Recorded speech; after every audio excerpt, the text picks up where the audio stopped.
Olá pessoal, tudo bem? Estamos aqui hoje para fazer um pequeno bate-papo sob a luz do LEDs.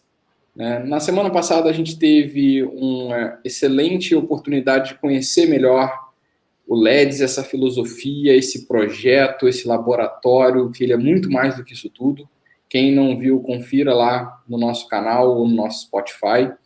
E hoje a gente vai fazer alguns comentários sob a luz do que foi discutido na última quarta-feira. Espero que vocês gostem.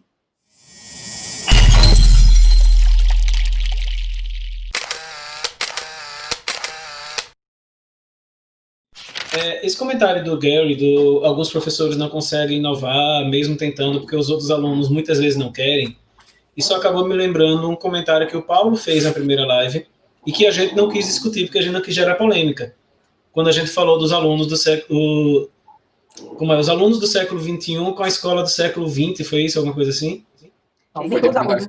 Estamos no século XXI com a educação do século XX, alguma coisa assim. Aí o Paulo perguntou os alunos do século XXI com a educação do século XIX. Aí o Paulo comentou, e será que a gente realmente tem alunos do século XXI?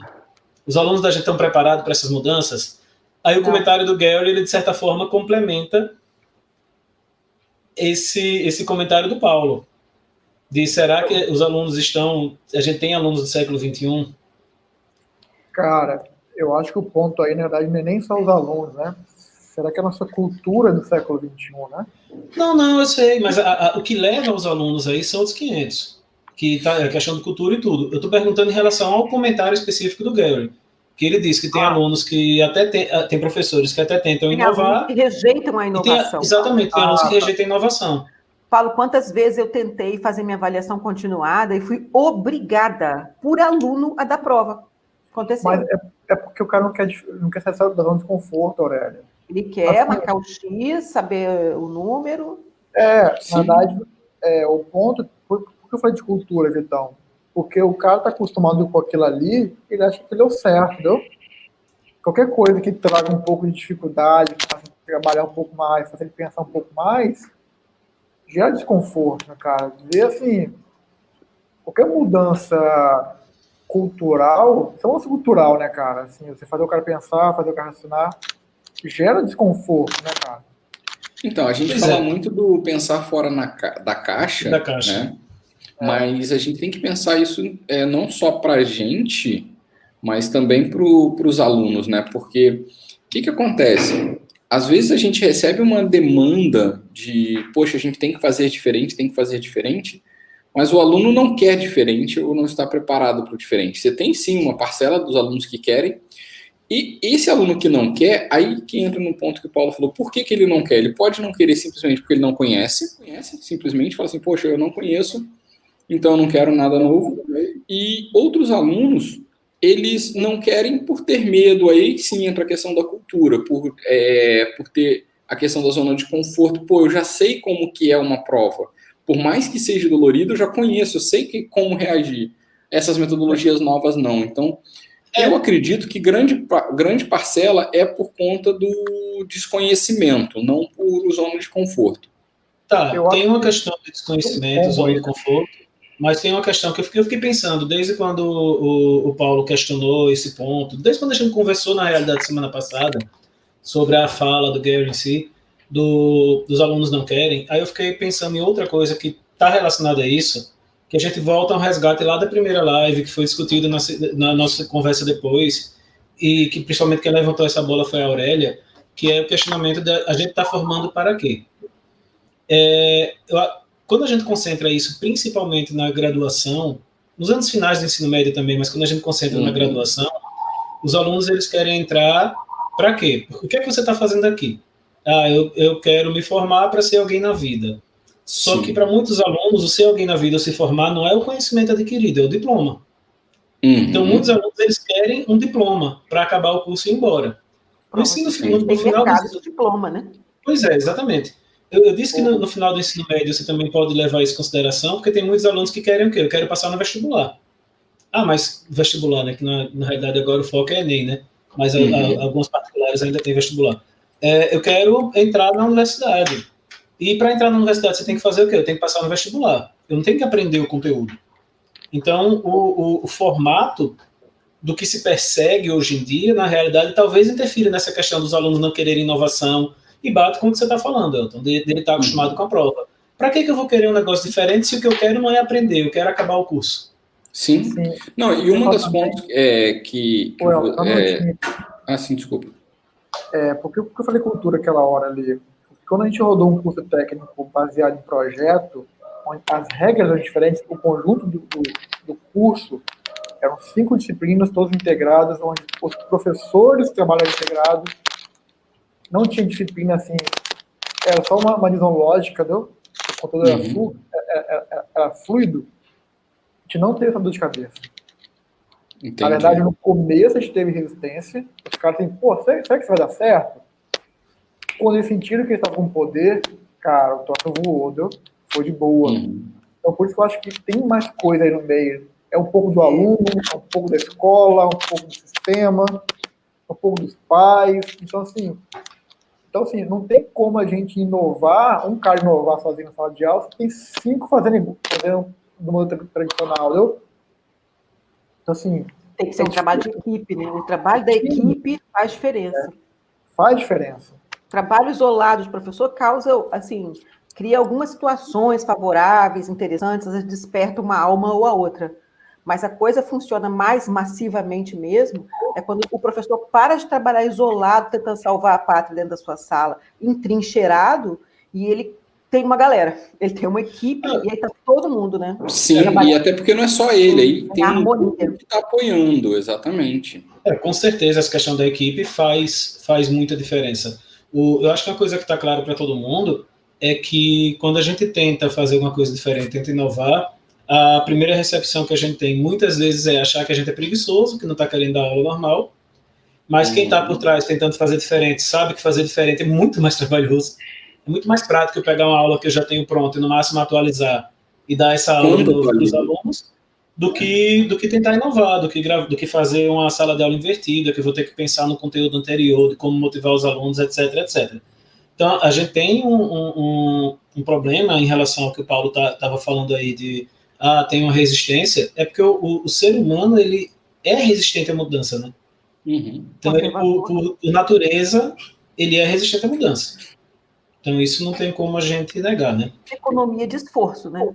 A gente está sempre fazendo economia de esforço. Né? Se eu puder continuar aqui, né, do jeito que eu já acostumei, e não despender um novo esforço, né, eu vou economizar esse esforço. Eu acho que é uma coisa natural mesmo. Você ter medo da inovação. Quando um professor tenta inovar, ele é o páreo assim, do time, entendeu? Aí quando tá o sistema todo a seu favor, cara, o aluno vai reclamar assim, cara, essa é a regra do jogo, eu vou ter que me adaptar ali, entendeu? Sim. É mais fácil, eu acho, que o aluno se adaptar, porque aquela que é a regra do jogo, do que os professores depois se adaptarem. Quando eu fiz o curso técnico lá em PBL, todo em PBL, onde o conteúdo não era o guia, mas um projeto, cara, os alunos, eles não reclamaram, assim. Eles estranharam no começo, mas depois de 2 semanas, cara, estava fluido o negócio. Porque não era uma educação conteudística, né? Não era. A gente faz tantas críticas à educação conteudística e todo o início de curso tá lá no programa aquele conteúdo fechadão, né?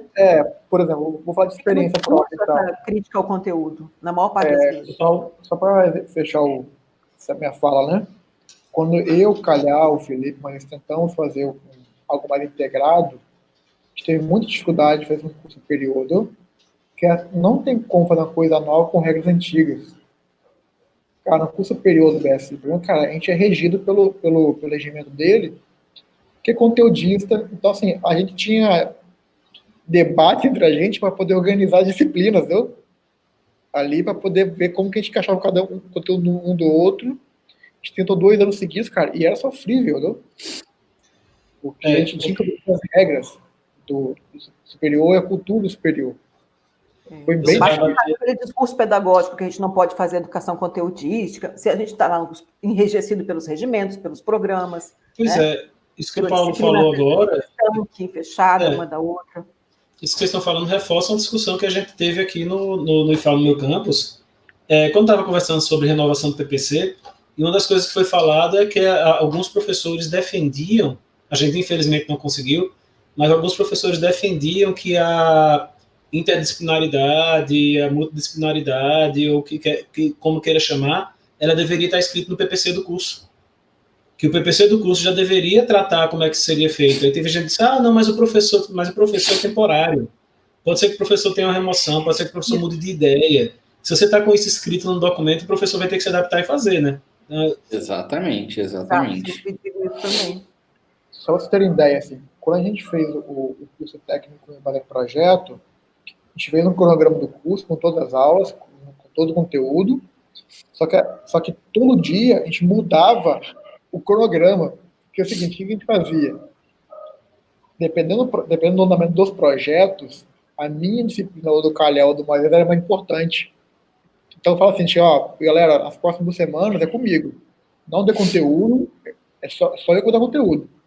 Eles ficaram trabalhando na minha parte. Então eles não davam conteúdo, só focavam por emissão de projeto, que é a minha parte. Depois que isso for zerado, porque os projetos pediram, aí entrava a parte do Moisés. Então, aí eu tirava o pé e ele ia, entendeu? Isso tudo via WhatsApp, entendeu? A gente tinha um diário de bordo dos professores. Bacana. Para poder fazer as coisas, entendeu? Bacana. Mais equipe, não é trabalho isolado, né? Esse que é o ponto que eu acho que a Aurélia falou que é importante, assim. Quando a gente rodou esse curso lá no LEDs, com o modelo do LEDs, a gente tinha um time, entendeu? Sabia trabalhar junto. Sabia trabalhar muito bem junto, entendeu? Então não tinha essa briga de conteúdo, quando era um, quando é outro. Falei, cara, é minha vez, agora é sua, entendeu? Quando você vai no curso superior, onde todo mundo faz um planejamento isolado, cara, cada um por si, por todos. A coisa mais abominável, fazer planejamento isolado, gente. E assim, dependendo do PPC como for montado, as disciplinas não fazem sentido elas juntas, né? Pronto, Paulo, você falou uma coisa agora que eu estava até conversando um tempo atrás, e um questionamento sobre o plano de aula. Que você faz um concurso, você faz um plano de aula, muitas instituições pedem que você faça o plano de aula antes de começar o curso, né, plano de ensino e tal. Então, vocês já pararam para pensar que o plano de aula antes de conhecer a turma não faz sentido, porque eu não sei como é que a turma vai receber. E nem isolado, né? E nem isolado. Tem seus colegas, tem seus pares ao lado. Eu consigo conceber o planejamento como uma situação de balbúrdia mesmo, assim, de as pessoas todas juntas. É um brainstorm gigantesco, né? Enorme. É porque, assim, tem outra coisa também, aí é minha área de administração, né? Que tem alguns autores que defendem que o planejamento, assim que você finaliza o planejamento, ele já está desatualizado. Porque o planejamento é permanente. Então não dá para você amarrar o planejamento e fazer o semestre inteiro, no caso de uma turma. Sim. Tem um planejamento e executar. O planejar, talvez, é só você ver os problemas que você vai ter ao longo do caminho, entendeu? Mas o executar que vai criar, na verdade, você ali. E você faz planejamento a cada final de aula, né? Praticamente, cara. Final da hoje. E assim, Vitão, a gente teve muita dificuldade de botar ensino superior, cara. Porque não tem como botar coisa nova com regra antiga, cara. As regras têm que mudar, senão não há transformação. Não é comportamento isolado de uma escola, um professor. A gente rodou durante 2 anos a integração, Aurélia. Ô, Paulo, mas uma coisa que foi interessante é que você falou assim, tentou integrar você, o Calhau, quer dizer, um pequeno grupo de professores. Você está me entendendo? Não, olha a coincidência que deu. Nesse semestre, no 4º semestre do curso superior de BSI, eram nós 4 do LED juntos. Eram as 4 disciplinas da gente, viu? Entendi. Aí, tipo, e quantas outras disciplinas tinham naquele semestre? 5.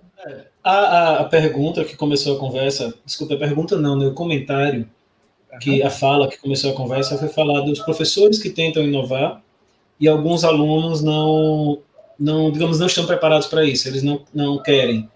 Aí o que a gente conversou aqui, alguns por questão do comodismo, outros por questão de segurança, porque é o formato que eles conhecem. O Paulo jogou uma questão de cultura, então existe uma questão cultural muito forte. No começo eu acho que a gente meio que concordou que realmente existe uma questão dos alunos, de que não dá para você inovar com os alunos que não querem receber essa inovação, então a gente sabe que é difícil. Mas aí o próprio Paulo ele fez uma observação de que se o grupo de professores tiver unido, ele consegue quebrar essa resistência.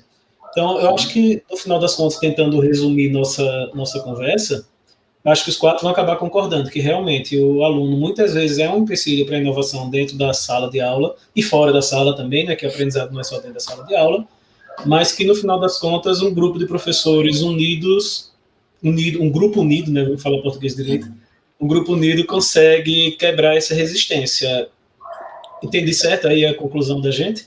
É ter um time, então. Tem que ter um time de professor, viu? Não é um grupo de gente, gente. Fica mais forte quanto mais amplo, né? Um professor, às vezes, com algumas ações pedagógicas inovadoras, faz coisas interessantes na sala de aula, sozinho. Mas ele vai fazer aquilo ali com uma extensão, digamos assim, uma extensão de resultados muito curta. Sim. Né? Importante, claro, milhares de professores resistem, a resistência está por aí trabalhando, a força está com elas, né?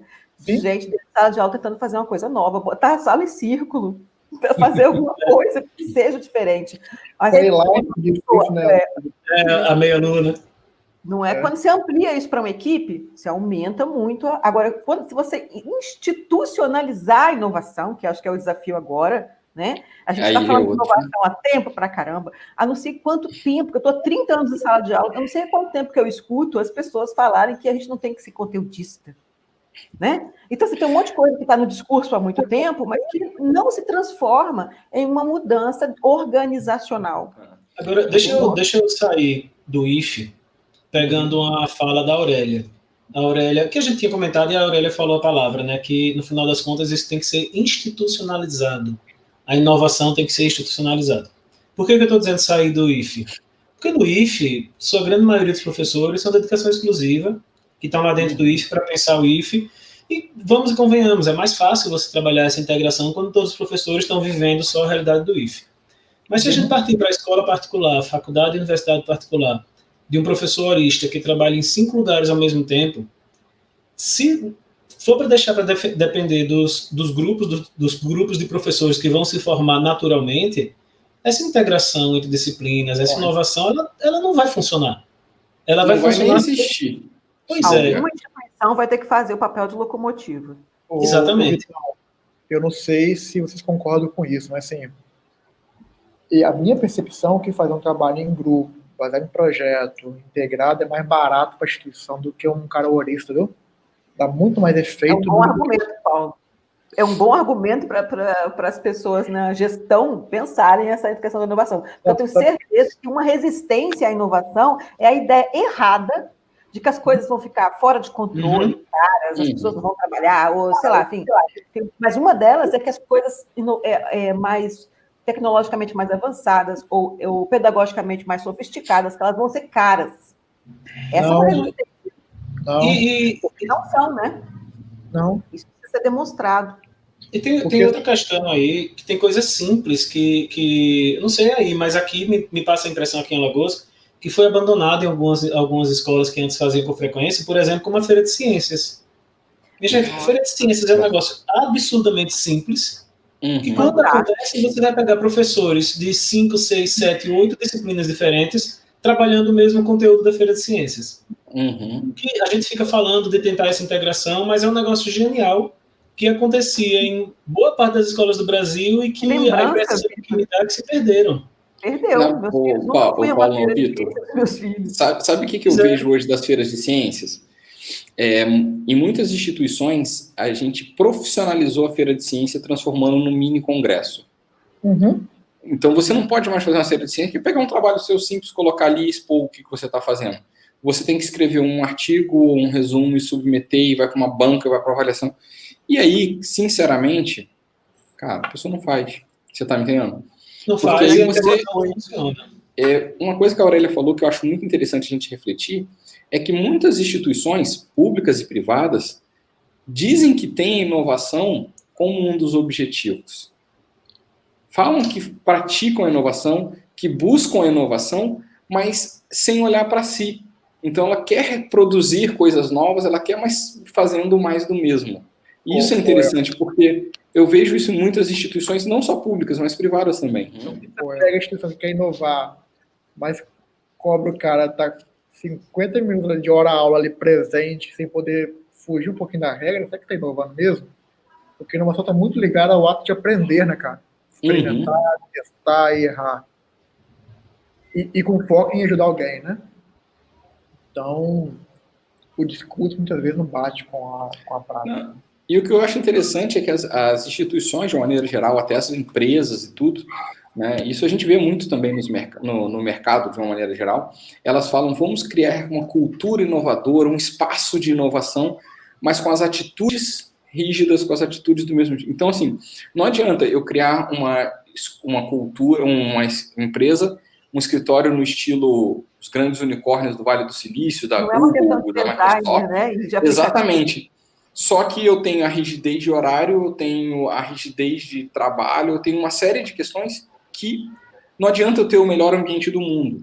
A flexibilidade e a inovação, ela surge de uma série de ações, não de proposições. Palavras. Exatamente. E as instituições de ensino e muitas empresas só estão preocupadas com as proposições. E nesse momento eu acho bacana porque muitos paradigmas estão sendo quebrados, porque muita gente acreditava que home office não funcionava. A gente está aí alguns meses em home office. Então tem grandes empresas que já estão falando assim, cara, esquece, ano que vem vai continuar assim e vamos ser felizes. Deixa eu só, eu queria fazer uma definição, não é exatamente fazer uma definição, é chamar a atenção para uma coisa. A gente está falando muito inovação, e a gente tem que entender, deixar muito claro o que é inovação nesse caso, né? Porque se a gente for para a área de propriedade intelectual, essas áreas assim, ela vai dizer que inovação é algo novo, que não tinha sido ainda criado, que foi para o comércio e conseguiu gerar renda, que se não foi comercializado, ele não chegou a ser inovação, tá? Para a gente, que a gente está falando aqui, não é esse tipo de inovação. Para depois alguém pensar, não, vocês estão falando de inovação porque é custo técnico, porque... Não é isso que a gente está dizendo. A gente está falando de inovar e pensar... Educação é o quê, né? Pois é, a gente está falando de pensar diferente para trazer resultados melhores. Então, não só pensar, fazer diferente. Ô, Vitão, eu acho que não é nem inovar, assim, vamos aplicar as coisas do passado que a gente aprendeu hoje. Tipo assim, cara, PBL de 1800, cara. Pois é, você sabe por que eu falei da Feira de Ciências? Eu falei da Feira de Ciências porque eu tenho uma lembrança muito forte da época do colégio que tinha a questão da Feira de Ciências. E umas alunas, uns anos atrás, 3 anos atrás, elas me chamaram para orientar um projeto de extensão que elas queriam fazer no município aqui no interior do estado. E a gente submeteu o projeto, elas conseguiram ser aprovadas, as duas fizeram bolsas, e a gente fez no município, um município de 12 mil habitantes, Jequiá da Praia. Tem 12 mil habitantes, 12 escolas. É uma taxa até interessante, não é muito normal isso. Muito boa a taxa. Pois é. A gente fez uma reunião com a Secretaria de Educação e com a Secretaria de Meio Ambiente. Afinal de contas, as alunas eram alunas do curso de Gestão Ambiental, então o que elas queriam fazer era intervenção de educação ambiental para a gente poder definir qual era a escola. E esse município ele já tinha alguns projetos com escolas, projetos federais e tudo, e a gente foi estudar com o pessoal da Secretaria de Educação qual seria a escola. E eles entregaram na mão da gente uma escola que fica na zona rural de Jequiá, ela fica a 300 metros da lagoa, e um dos motivos era esse, porque a escola era muito perto da lagoa, o segundo motivo, porque ela era de zona rural. Então a gente foi... Não, massa. ok. Pois é, então a gente foi fazer o projeto lá nessa escola. Qual foi a primeira coisa que a gente fez? Conversar com os professores. Sensação de pertencimento. Os professores precisavam construir junto com a gente. A gente não quis chegar lá com a ideia já pronta. Então já teve uma série de reuniões, treinamentos, dinâmicas, conversas para poder formatar e acabou chegando no quê? Uma feira de ciências. Tiveram outras ações, teve palestra, teve apresentação artística e tudo, mas a gente chegou no final, o projeto culminou numa feira de ciências. A gente passou por gincana, fez o dia da árvore com os alunos plantando árvore, fez um monte de coisa na ação, mas tudo isso porque os alunos estavam estudando sobre o meio ambiente para a feira de ciências. A feira de ciências em que o tema principal da feira de ciências era meio ambiente, onde você tinha 70% da escola filho de pescador e a turma do EJA 90% de pescadores.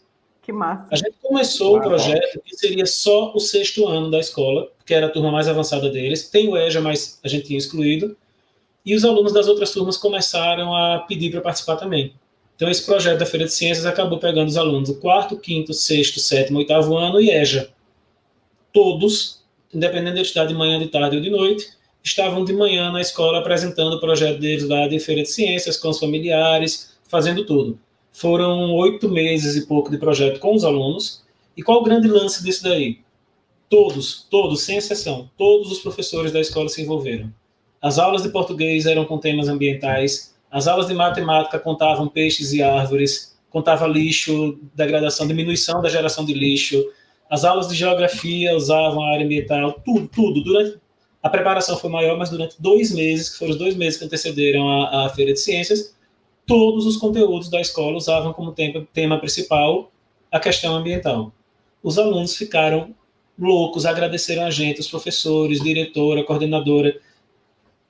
Esse município, ele tem uma RESEX, que é uma reserva extrativista, que é a reserva extrativista Lagoa de Jequiá, que é coordenada pelo ICMBio, o Instituto Chico Mendes. Então, a gente tem contato com o ICMBio e eu já voltei nesse município algumas vezes depois desse projeto. 2 anos depois do projeto, e uma das responsáveis do ICMBio disse que a escola ainda tinha cartazes da área ambiental, estudos da área ambiental, fazendo conscientização dos alunos. Então, o que a gente atingiu? A gente conseguiu a educação ambiental com o projeto, a gente conseguiu envolver todos os professores, os alunos tiveram vontade de estudar com uma feira de ciências. Uhum. Quer dizer, uma coisa velha, não é uma coisa nova, né? Tem coisa velha que não devia morrer nunca, né? Pois é. Exatamente. Inovação, útil. Se deu propriedade para o pessoal fazer, entendeu? Quando a gente fala em inovação, cara, aplica PDL, coisa do século passado, não tem... É pegar e fazer. Eu acho que esse é o ponto, entendeu? Quer fazer? Tá revoltado? Pega e faz, entendeu? Ir pra prática, né? Vamos pra prática. Não sem muito medo, né? Assim, fazer mais experiências. Sem medo de errar também. Eu acho lembrança, o Vitor trouxe essa lembrança da Feira de Ciências, eu não consigo parar de lembrar das feiras que tinha na minha escola, eram feiras incríveis. Eu montei um destilador, assim, entendeu? Tinha coisas que eram incríveis, e tinha uma coisa que você falou do tema da sua experiência pedagógica. O tema faz essa função transdisciplinar, né? Uhum. Ele vai fazendo essas amarras. Você tem um tema na feira e há um espírito de assim, curiosidade, parece que você na feira cria, né? Tem as crianças que vão ver o trabalho das crianças mais velhas e ficam achando incrível que a outra criança fez aquilo, né? Você desperta Eu lembro, na minha adolescência, exatamente isso. Tinha a época das feiras de ciências aqui na cidade, de Volta Redonda, que a gente está no interior do estado, né? Então, chegava uma época, mais no final do ano, mais ou menos outubro, a gente rodava, cada semana era uma escola. Então, assim, era a oportunidade que você tinha de visitar seus colegas, dos colegas mostrarem o que estavam sendo feito, era muito bacana. E realmente hoje não tem mais isso. Olha que interessante. A gente tinha separado para conversar hoje à noite, era um comentário do Gary, né, que alguns professores não conseguem inovar na sala de aula, mesmo tentando, porque alguns alunos têm essa resistência, e a gente conversou e acabou chegando à conclusão de que realmente tem a resistência, mas que cabe aos professores quebrar essa resistência, que em alguns casos talvez seja uma questão mais institucional do que dos próprios professores. E tem os outros 2 comentários, que seriam o segundo grupo, que a Maria, né, a ex-aluna, ela falou, né, na sala de aula vemos tudo separado. No LEDs, conseguimos, quase não sai, ver tudo junto. E o professor Nel Calhau, ele falou que existe uma questão transdisciplinar, e não interdisciplinar e multidisciplinar. E a gente conversou coisas, né? Pois é, vocês perceberam que, na realidade, os 2 temas que a gente tinha separado viraram uma conversa só, que eles estão interligados, que não tem muito como fugir disso. E, no final das contas, para a gente fazer o aluno se envolver, a gente precisa dessa transdisciplinaridade. Que não é a interdisciplinaridade, né? Pois é. Tá. Algumas coisas estão interligadas. A gente começou uma conversa que era para ter 2 temas, os 2 temas foram falados dentro de uma conversa só. Isso é bom, isso mostra bastante do quão importantes são esses temas e como eles estão relacionados. Não dá para a gente falar desses temas de forma distante, cada um na sua caixinha. Isso também eu acho bacana. Essa de pegar a experiência das 2 experiências pedagógicas que a gente aqui, né, fala, do LEDs e a experiência que o Vitor relatou. Todas as 2 têm a transdisciplinaridade, né? Ela faz parte desse sucesso. Quer dizer, tem alguma coisa nela que realmente faz essa fagulha do aprendizado acontecer de maneira melhor, né? Todas as experiências que eu tive, que foram mais coletivas, com mais docentes, de docência coletiva, eu percebi também assim, muita melhora na curiosidade dos alunos e na vontade de aprender. Aurélia, realmente é chata essa caixinha, né? Aurélia, uma visita técnica que você faz, dependendo dessa visita técnica, você consegue, por exemplo, já teve visita técnica que eu participei com outros professores, que para a visita técnica iam 4 professores, no caso 5 disciplinas, porque uma das professoras dava 2 disciplinas, e alguns professores que não podiam ir porque estavam em outra atividade também estavam envolvidos. Então, de 10 disciplinas de um curso superior, 10 disciplinas de um semestre, a gente conseguiu envolver em uma visita técnica 7 disciplinas. Quando a gente volta da visita, que a gente está no ônibus e começa a conversar com os alunos, e aí, pessoal? Teve aluno que olhou para a gente, finalmente, agora, no final do semestre, é que eu entendi a ligação entre as disciplinas, por causa da visita técnica de 2 horas. Os professores têm que trabalhar mais junto, né, gente? Tem. Mas aquilo que a gente falou, o Paulo e mais 3 colegas, né, 4 colegas juntos, dentro do mesmo semestre, conseguiram se organizar para um projeto incrível. Mas, se isso não for institucionalizado, só vai brotar assim, quando, de repente, um grupo de pessoas perceberem uma conexão entre elas, e aí acontecem coisas isoladas. Há que se institucionalizar essa mistura das disciplinas, né? Essa mistura das aulas.